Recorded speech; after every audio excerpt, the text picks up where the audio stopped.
Hey guys and girls, Board now back with you. On this video I go back to Suspicion, the new Apple TV show. So this is going to be my review of episode 2 of Suspicion. The episode's called Room for Doubt, so full spoilers as always. And obviously at the end of the first episode, the 3 possible suspects were picked up, that being Adeshi, Tara, and also Natalie, dramatically on her wedding day. Now the other suspect, Sean, has fled, and he of course put on the disguise on the aeroplane on his way to Belfast, and he has a different identity and managed to evade the police. We obviously see a bit more of him in this episode. We cut between them and we find out that the police are looking for him. At one point, Vanessa, who's like the sort of interrogator for the British side of thing, asks each one of the suspects who Sean, do you know where he is? Do you know him? And there's sort of mixed things, but they all seem to claim that they don't know him, basically. Adachi says no comment to pretty much everything, which is always funny. But so Sean's on the run, and I think we just get a bit more of an insight into what a dangerous person he is. Now, clearly that could be them playing him up as a red herring, and it might just turn out that he has nothing to do with this. I think it's possible he has nothing to do with it and they're just showing you this aggressive side to him to make you think it does. Or obviously the other possibility is that he's involved somehow, but he's maybe not the main man behind the kidnapping. But we see more of this stuff. We obviously see him at the end of the last episode apprehend a motorcycle. He visits his granddad at one point. And sort of a short stage, and there's the impression that his granddad is used to him sort of being on the run and having people after him. And the other big thing with Sean is that he meets a woman on a boat, and they seem to be involved in an affair. But then just as they're like getting down to the deed, he actually locks her in a room on the boat and then leaves the boat and sets it on fire. So I don't know if he's meant to be like doing a job for someone, like someone paid him to have her killed, or if she's just like a loose end which is like needs to be tied up. But we get that scene, so again it's sort of giving you a bit more of an insight into sort of what a dangerous person he is, and some of the stuff he could be like tied up in. And once again we see him like flee, we see him like take someone's car, and it's another brutal scene because he's basically slamming the guy's head in the car door like multiple times. So it's quite a physical sort of wincy sort of scene. So he flees once again, but this is obviously going to be a slow burn whodunit style thing, but it's sort of carried by the characters and I think some of the intrigue. And this is a step up on the first episode, I think, just because of the interview sequences and the interactions between the characters. Now, I think my favourite part of the episode is the way that Scott Anderson is used in it, and that's the Noah Emmerich character. And again, because of like who he played in The Americans, people who have seen that show, Stan Beeman, you'll see why this is like a great role for him, how he's very ice cold and cool but can be very intimidating as well. But what's clever about his character in this episode is that this character Vanessa is doing like the questioning and is like the main sort of her gig, and like the idea is that he's sort of watching it on monitors and observing, but because he doesn't have jurisdiction because it's in the UK, then that's all he can do.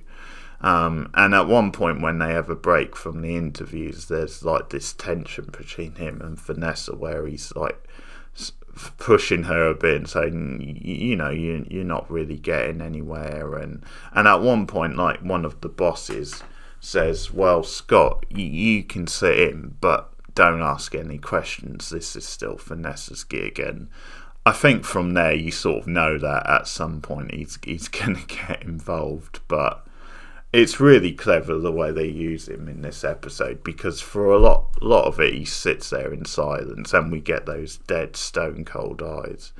And there's certain like quirky things with him, like he gets on like a dish's nerves because he starts like making a sort of a clicking noise with his teeth. And I think obviously the idea is it's meant to be like intimidating or unsettling, and but there's stuff where he'll make certain little comments, and Adish like jumps on it and says, well, I thought he wasn't asking a question, and Scott's like, well, that wasn't a question, that was a statement. And certain stuff like this, he is a bit of a smug sort of guy, and quite sort of clever with the way he slowly works into it, and slowly puts pressure on them and picks up on certain things.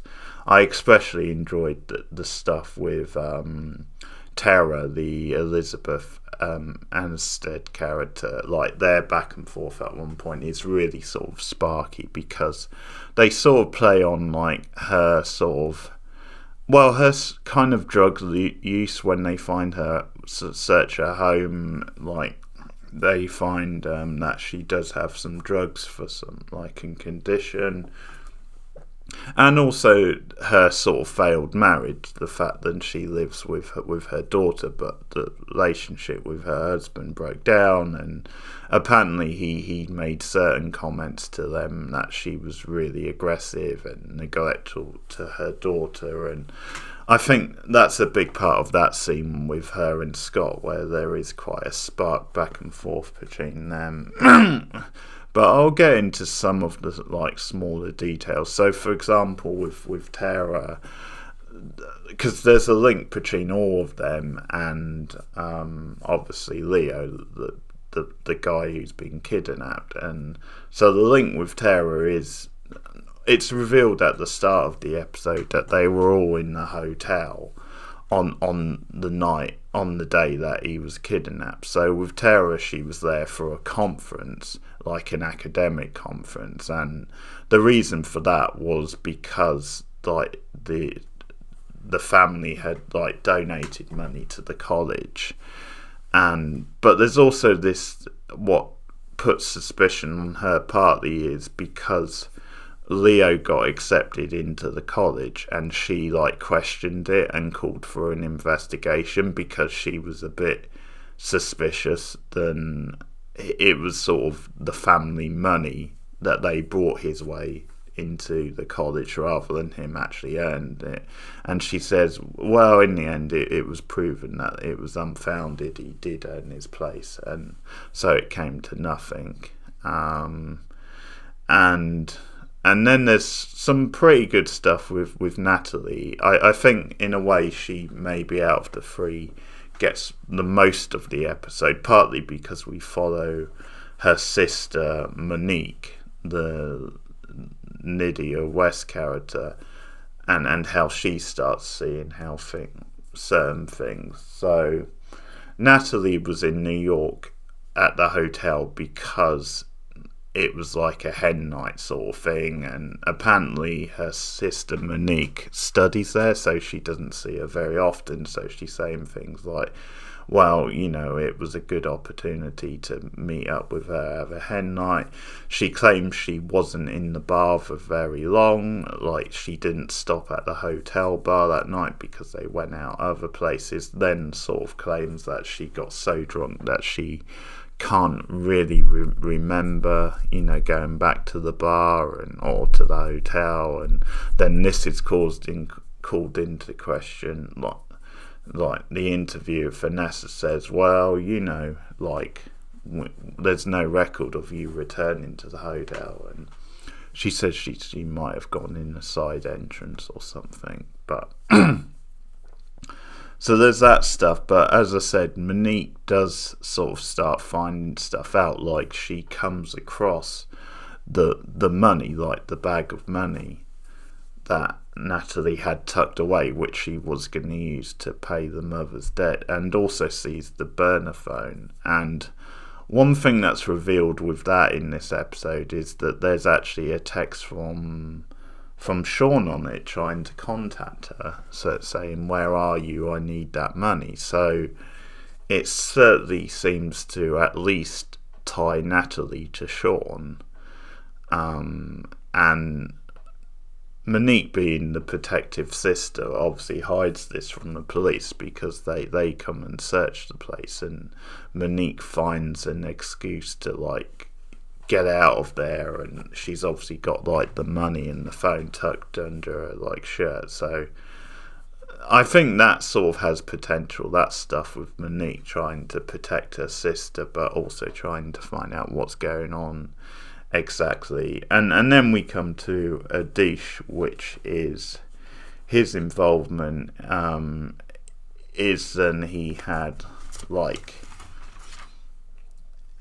is then he was potentially up for like a promotion, like a job with the company, like head of tech, and so it was, you know, a link to like Catherine and her company. So that's why he was at the hotel, but he claims he never met him. Now, he was actually spotted at the bar at the same time as Sean. Like, Sean walks by the bar when he's there, and they're actually seen going into the toilet together, and that's quite an amusing scene, him trying to explain that way, because he's like, well, we didn't say anything to each other. When you're in the toilet, you sort of keep your head down and don't really say anything to anyone, and so there's stuff with that, but he claims that they never spoke to each other.